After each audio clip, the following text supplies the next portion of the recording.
kung sakaling magkaroon ng gera o kaguluhan man dito sa ating lugar, our ally and our partners are expecting us to fight the war ourselves during the first part of the conflict. Tayo muna ang makikipaggera. Kaya't napaka-importante yung ating unilateral defense plan at itong ginagawa nating exercise na ito. Kailangan muna nating lumabang mag-isa para ipagtanggol ang ating bansa sa panahon ng giyera o kaguluhan. Ito ang inihayag ni AFP Chief of Staff General Romeo Browner Jr. Kaya patuloy ang ginagawang pagsasanay at pagpapalakas ng sandataang lakas ng bansa, gaya ng Joint Exercise Dagat Langit Lupa o AJEX Dagit Pa 09-2025 na binuksan ngayong araw at tatagal hanggang November 14. Isa itong unilateral exercise ng AFP na lalahukan ng iba't ibang sangay ng sandataang lakas, kabilang ang hukbong dagat, hukbong himpapawid, hukbong katihan at Special Operation Forces. Layo ng pagsasanay na patatagin ang koordinasyon at pagtutulungan ng bawat sangay ng sandataang lakas.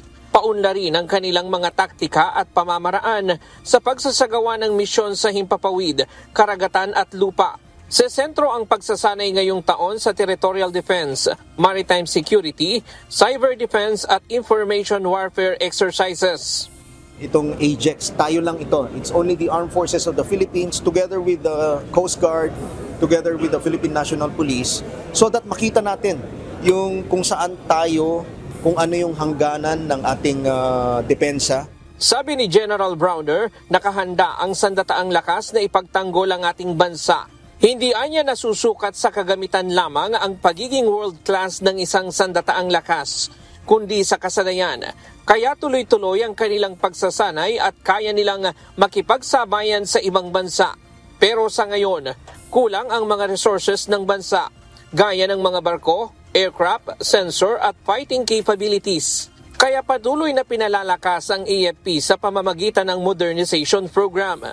Gayunman, kailangan pa rin ang tulong ng Kongreso para maibigay ang sapat na pondo upang mapaghandaan ang anumang pangyayari sa hinaharap. Hindi kaya nung current na kagamitan natin na i-cover yung entire archipelago. In fact, sa ngayon, nakafocus lang tayo dito sa West Philippine Sea, sa northern part ng ating bansa. Target ng AFP na palakasin ang kakayahan nito upang sakaling magkagera man ay kaya nilang tumagal ng hanggang 1 buwan sa pagdepensa sa bansa nang walang tulong mula sa mga kaalyado. Sabi ng general, sa ngayon ay nasa gera na tayo, ngunit hindi sa pamamagitan ng bala at bomba, kundi sa pamamagitan ng disinformation, coercion at encroachment sa ating exclusive economic zone. Ryan Lacanlale, UNTV News and Rescue. Diyos ang aming sandigan, serbisyo publiko ang aming pinakahalagahan.